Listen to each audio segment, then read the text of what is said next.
मुजफ्फरपुर कांड जिसने बिहार को शर्मसार कर दिया है। मुजफ्फरपुर में हैवानियत की वो कहानी सामने आई है जिसने पूरे देश को गुस्से में भर दिया है। नौकरी का झांसा देकर 100 से ज्यादा लड़कियों को मुजफ्फरपुर में बुलाया गया और फिर वहां पर उनके साथ जो हुआ उसे सुनकर यकीन मानिए आपकी रूह कांप जाएगी। लड़कियों को बंधक बनाकर मारा गया, पीटा गया, बेल्ट से उनकी पिटाई की गई। कई लड़कियों के साथ तो रेप किया गया, बलात्कार किया गया और ये सब 2 साल तक चलता रहा। लेकिन आरोपियों के चंगल से निकलकर एक लड़की भागी, तब जाकर इस दरिंदगी का खुलासा हुआ। लेकिन हैरान करने वाली बात यह है कि पुलिस को जब इस लड़की ने इस घटना के बारे में बताया तो खाकी वर्दीधारियों ने कोई कार्रवाई नहीं की। 2 बार कोर्ट का दरवाजा खटखटाने के बाद मामले में एफआईआर दर्ज हुई और अब पुलिस ने एक आरोपी को दबोच लिया। लेकिन सवाल यह है कि क्या अब तक कौन आरोपी है जो इन सब पूरे मामले में बचता रहा और कौन है जो इसे बचा रहा था। आज इन्हीं सवालों का जवाब हम तलाशने की कोशिश करेंगे। इस पूरे मुद्दे पर जनता की राय जानेंगे, वो आपको दिखाएंगे। लेकिन उसके पहले हमने इसी घटना को लेकर एक रिपोर्ट तैयार की है। एक बार उस रिपोर्ट को देख लीजिए।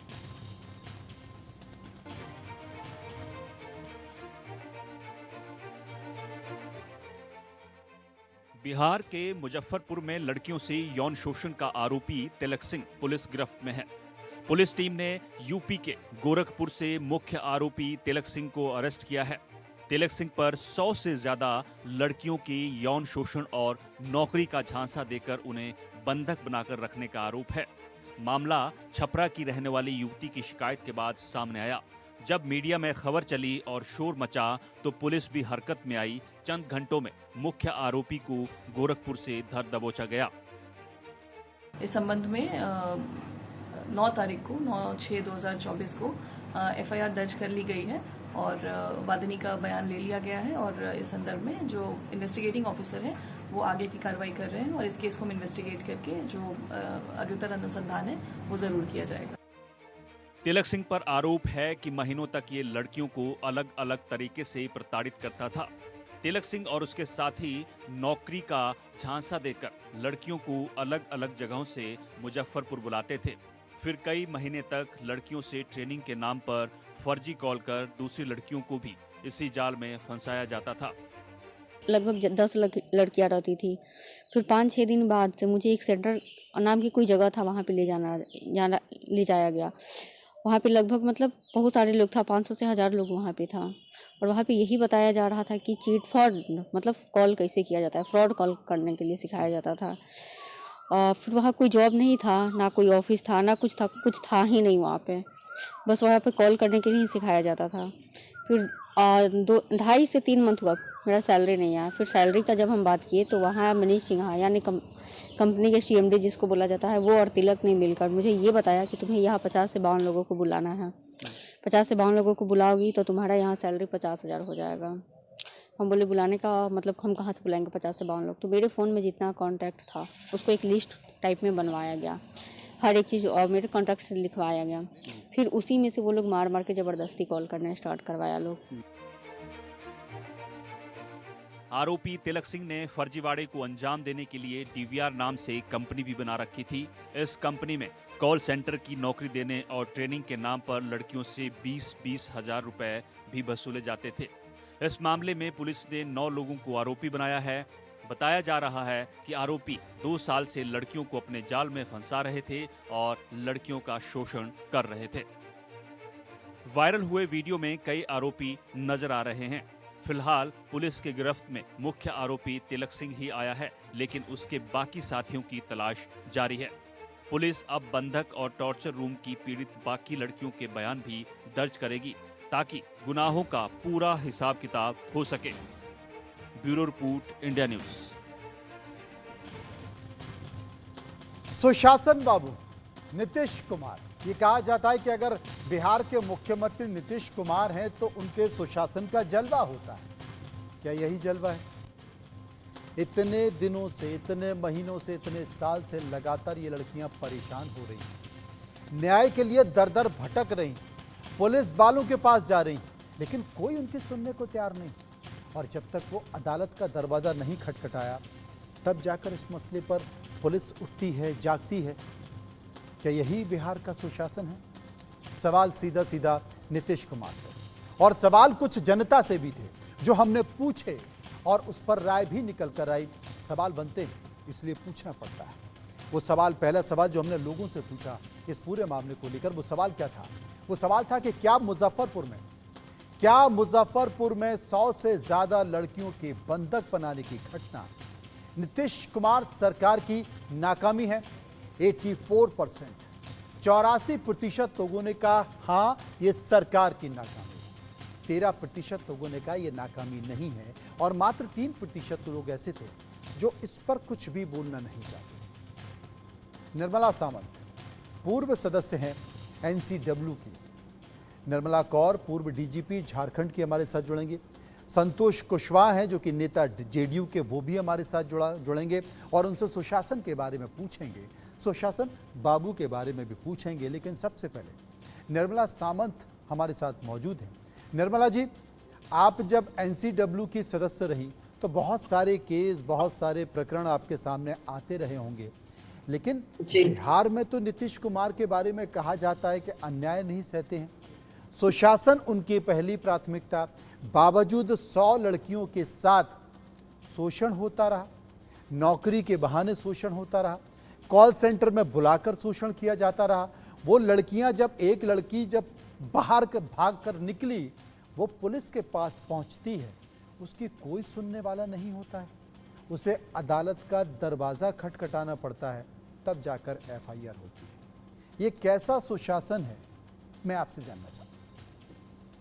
जी हाँ, सुशासन के बारे में और नीतीश कुमार जी का जो इमेज है, जो मीडिया पे हम लोग देख रहे हैं, मैंने कभी खुद बिहार में विजिट नहीं किया, ना तो उनके साथ कभी बातचीत हुई, लेकिन ओवरऑल जो इम्प्रेशन उनके बारे में मीडिया में मिलता है या तो हम न्यूज़पेपर में पढ़ते हैं, तो एक पॉजिटिव होता है। लेकिन हैरानियत की बात है कि असलियत में ये सब आपका जो वीडियो है मुजफ्फरनगर का, इसमें नौकरी का झांसा देके जो अक्यूज है, उन्होंने जिस तरह से महिलाओं को प्रताड़ित किया, सेक्सुअल वायलेंस किया, उनको मारपीट की, डराया, धमकाया, एक्सटॉर्शन किया, और तरह तरह के, जिसको हम लोग आमिष बोलते हैं, ग्रेटिफिकेशन दे के किया, तो ये बहुत ही भयानक बात है और प्रशासन का कोई पकड़ नहीं है, ऐसे ही दिखता है। तो ये सचमुच में ये क्या सुशासन रहेगा क्या, ये सवाल किसी के भी मन में उठना स्वाभाविक है। किसी के भी मन में उठना स्वाभाविक है, और इसलिए मैंने ये सवाल भी पूछा था। हमने जो सर्वे किया, उस सर्वे में एक और सवाल हमने लोगों से पूछा, और वो सवाल था कि मुजफ्फरपुर में 2 साल से लड़कियों का टॉर्चर होता रहा, इसकी वजह आप क्या मानते हैं? 58% लोग, 58% लोगों ने कहा जरूर पुलिस का संरक्षण, 10% लोगों ने कहा लोकल इंटेलिजेंस का फेलियर है, 27% लोगों ने कहा स्थानीय लोगों की चुप्पी इस मामले में बड़ा कारण रही, और 5% लोग इस पर कुछ भी कहना नहीं चाहते।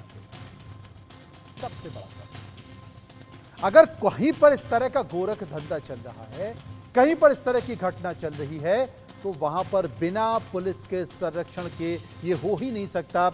मैडम सामंत मेरे साथ मौजूद हैं। आपने तो बहुत सारे ऐसे केसेस किए होंगे, कई राज्यों में इस तरह के केसेस किए होंगे। कॉल सेंटर चलाया जाता है, लड़कियों को बुलाया जाता है, वहां पर ट्रेनिंग के नाम पर उनको बंधक बना जाता है और बेल्टों से पीटा जाता है। मैं आपसे जानना चाहता हूं, जब भी कोई इस तरह के कॉल सेंटर, जब भी कोई इस तरह की ऐसा सेंटर जिसमें लड़कियों को रखा जा रहा है, क्या पुलिस को जांच नहीं करनी? क्या इंटेलिजेंस को इस बात का पता नहीं करना चाहिए कि आखिर मैं पता भी तो करूं कि अगर ये हॉस्टल्स है, इसमें लड़कियों को बुलाया जा रहा है, रखा जा रहा है, तो आखिर है क्या? आप मानती हैं कि इसमें पूरी तरह से पुलिस का फेल्यूर है, जिम्मेदारी पुलिस की? मैं डेफिनेटली ये मानती हूँ कि पुलिस के इंटेलिजेंस का भी फेलियर है, पुलिस की जो गैर जिम्मेदारी तरह का जो बर्तन है, जो बिल्कुल ही मतलब इसको हम लोग को एक्सप्लेन नहीं कर सकते हैं, और इंटेलिजेंस फेलियर है और मुझे ये कहना है कि ये सब फर्जीवाड़ा है। ये सिर्फ पैसा कमाने के लिए, झांसा देने के लिए, महिलाओं के ऊपर रेप, अन्याय, अत्याचार और जैसे उनको कहते हैं क्राइम करने के लिए, इससे और पैसा कमाने के लिए उनको डरा के, धमका के, दहशत फैला के पैसा कमाने का जो षड्यंत्र रचा गया है, ये बहुत ही प्री प्लान कॉन्स्पिरेसी से बनाया गया है। वो इतना इजीली नहीं होता है, लेकिन जब कानून तोड़ते हैं ये जो क्रिमिनल्स होते हैं, उनमें पुलिस के बारे में कुछ भी भय नहीं रहता है। उनको लगता है पुलिस हमारा क्या बिगाड़ेगी, हम अगर पुलिस के पास होंगे तो थोड़ा सा पैसा देके हम ये सब कानूनी जांच को रफा दफा कर देंगे। जब क्रिमिनल्स को पुलिस के बारे में जो रक्षक है वही अगर भक्षक बनते हैं, उनके बारे में उनको कोई रिस्पेक्ट नहीं होता है, तब जाके इस तरह के मामले होते हैं। तो मुझे लगता है ये सुशासन के सामने बहुत ही बड़ा गंभीर सवालिया निशान पैदा करता है।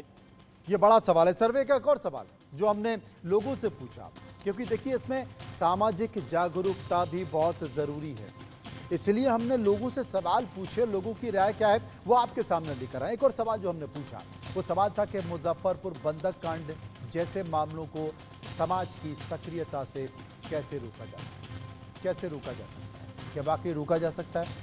97% यानी कि 97% लोगों ने कहा हाँ, समाज की सक्रियता से इसे रोका जा सकता है। 2% लोग कहते हैं नहीं रोका जा सकता, और 1% लोग कहते हैं कि हम इस पर कुछ भी कहना नहीं चाहते। सावंत मैडम, मैं आपसे एक चीज़ पूछना चाहता हूँ कि आप मानती है क्योंकि सोशल मीडिया का दौर है, हर किसी के हाथ में फ़ोन है, बच्चे से लेकर युवा तक और बुजुर्ग तक, और सबसे बड़ी परेशानी की वजह यही है क्योंकि ये जो घटना बिहार में घटी है, उस घटना में भी ये लोग सोशल मीडिया पर लड़कियों को फंसाते थे, उन्हें लालच देते थे, उनको बोलते थे कि हम आपको ट्रेनिंग दिलवाएंगे, नौकरी भी दिलवाएंगे, और सोशल मीडिया का खेल पूरा चल रहा था।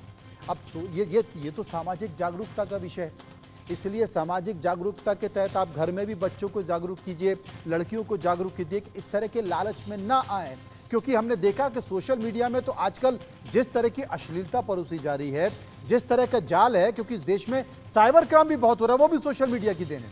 तो ये समाज की अभी जिम्मेदारी है कि समाज इस पर जागरूकता फैलाए, बच्चों को, पड़ोसियों को और लोगों को कम से कम ये बताए कि इसमें अगर कोई भी लालच आपको दिया जा रहा है तो उस लालच में फंसने से बचें। और मुझे लगता है कि सरकार को भी इस दिशा में थोड़ा बड़ा काम करना चाहिए। डेफिनेटली आपने बिल्कुल सही कहा। दो तरह के समाज के अंग है। एक समाज जो जागरूक है वो इसमें पार्टिसिपेट करना चाहता है, लेकिन उन्हें ये डर लगता है कि अगर उनकी जो आइडेंटिटी है वो डिस्क्लोज हो जाएगी तो सामने वाले जो क्रिमिनल्स है, जो मास्टरमाइंड क्रिमिनल्स है, वो उनके ऊपर हावी हो जाएंगे, उनके घर की लड़कियों को, उनके जो रिलेटिव्स हैं उनको परेशान करेंगे, शायद उनको मार भी डालेंगे। इसलिए और पुलिस उनका कुछ भी नहीं करेगी, उनको संरक्षण नहीं देगी। इसलिए उनको लगता है कि हमको कुछ करना चाहिए, लेकिन वो सिर्फ जिसको बोलते हैं ना ऑन लुकर्स की भूमिका करते, सिर्फ देखते रहते हैं। और दूसरे जो लोग हैं उनको, जैसे मैंने बोला कि, और दूसरे जो लोग हैं उनको कुछ भी पड़ा नहीं रहता है, वो सिर्फ फोटो निकालते रहेंगे, वीडियो बनाते रहेंगे, सोशल मीडिया में डालते रहेंगे, लेकिन उनको ये नहीं लगता है कि एक नागरिक होने के नाते पुलिस को भी सहायता करना और लड़कियों को बचाना उनका कर्तव्य है, ऐसा वो नहीं सोचते। ऐसे भी कुछ परसेंटेज है। जैसे आपने कहा वो बिल्कुल सही है कि सोशल मीडिया का ये जो प्रेजेंस है वो बहुत बढ़ गया है और साइबर क्राइम्स की मात्रा में बहुत ही बढ़ोतरी हो गई है। इंस्टाग्राम है, फेसबुक है, और साथ में बहुत सारे जो सोशल मीडिया के डिफरेंट ऐप्स है, इसमें लड़कियों को झांसा देने के लिए बहुत ही झूठे तरीके का प्रचार किया जाता है। और सबसे उसके पीछे एक होता है कि अट्रैक्शन ऑफ मनी, कि गरीबी होती है, इलिटरेसी होती है, नौकरी की बहुत और वो एक कारण होता है जिसके कारण इस तरह की घटना हमारे सामने दिखाई देती है। सर्वे का एक और सवाल था कि मुजफ्फरपुर बंधक कांड जैसे संगठित अपराधियों के खिलाफ क्या बुलडोजर वाला एक्शन होना चाहिए? 85% लोगों ने कहा हाँ होना चाहिए। अभी तक तो नहीं चला है, लेकिन फिर भी 85% लोगों ने कहा कि हाँ होना चाहिए। हो सकता है कि बिहार सरकार हमारा ये सवाल और लोगों की राय देख ले तो बुलडोजर घर पर भेज दे। और 10% लोगों ने कहा कि नहीं होना चाहिए। 5% लोग इस पर कुछ भी कहना नहीं चाहते हैं। अब कौन निगरानी करे? पुलिस एक अंतिम कड़ी होती है और माना जाता है कि वो अपराधों की निगरानी करती है। सामंत मैम, एक संक्षिप्त में एक छोटा सा सवाल पूछना चाहूँगा। आप मानती हैं, क्योंकि पुलिस के बारे में ये कहा जाता है कि अपराधियों अगर कहीं पनप रहे हैं तो वो बिना पुलिस के सहयोग के नहीं होते। महिला आयोग, राज्य महिला आयोग, राष्ट्रीय महिला आयोग, क्या जो काम कर रहे हैं वो काफ़ी है, या उन्हें समाज में इस तरह की कुरीति और बुराइयों को दूर करने के लिए अपनी सक्रियता को बढ़ाना होगा, अपने स्टाफ को बढ़ाना होगा, अपने तंत्र को बढ़ाना होगा और अपने इंटेलिजेंस इनपुट को भी बढ़ाना होगा? जी हाँ, महिला आयोग जो राज्य महिला आयोग है वहाँ पे उनको अपनी सक्रियता को बढ़ाना होगा। साथ में नेशनल कमीशन फॉर विमेन है, उनको भी अपनी सक्रियता को बढ़ाना ज़रूरी है। पुलिस के बारे में लोगों के मन में डर हो, खौफ हो, इस तरह के जब कन्विक्शंस आएंगे, इस तरह से मीडिया में रिपोर्ट आएंगे कि अगर क्राइम करते हैं तो बड़ी से बड़ी सज़ा होती है, वो होना ज़रूरी है। रही बुलडोज़र की बात, तो फिजिकली अगर किसी चीज़ को आप बुलडोज करते हैं तो इतना इजी नहीं है। एक जगह बुलडोज़र लगाएंगे और 10 जगह चीज़ें होगी। तो क्राइम को अगर ख़त्म करना है तो कोई स्ट्रक्चर को तो उसको जड़ से खत्म करना होगा। उसकी जो शुरुआत है वो समाज से ही करनी चाहिए। समाज को जागरूक करना चाहिए। तमाम जो ऐसी एजेंसियां, उनको संगठित करना चाहिए और उनको एक्टिव भी उस तरीके से होना चाहिए, सिर्फ राजनीतिक मसलों में नहीं बल्कि समाज के इन मसलों में भी। संदेश खाली में राष्ट्रीय महिला आयोग ने सक्रियता दिखाई। अगर यहां भी सक्रियता दिखा लेते तो शायद इस तरह की घटना नहीं होती, इस तरह की तस्वीर नहीं होती। और जिम्मेदार जो पुलिस अधिकारी हैं, इन जिम्मेदार पुलिस अधिकारियों के खिलाफ सुशासन बाबू को, यानी कि नीतीश कुमार को, ऐसा सबक सिखाना चाहिए, ऐसा उदाहरण पेश करना चाहिए कि बिहार का कोई भी पुलिस वाला इस तरह के संगठित अपराधों में कभी शामिल ना हो और बिहार की इस तरह की बदनामी कभी ना हो। फिलहाल आपका शुक्रिया करेंगे निर्मला जी, आपका बहुत बहुत शुक्रिया। तमाम सारे विषयों पर हमने चर्चा की, लोगों की राय भी दिखाई और खबरों की सफर में इतना ही। बाकी खबरों के लिए आप चलते रहिए इंडिया न्यूज़ के साथ। मुझे दीजिए इजाज़त, नमस्कार।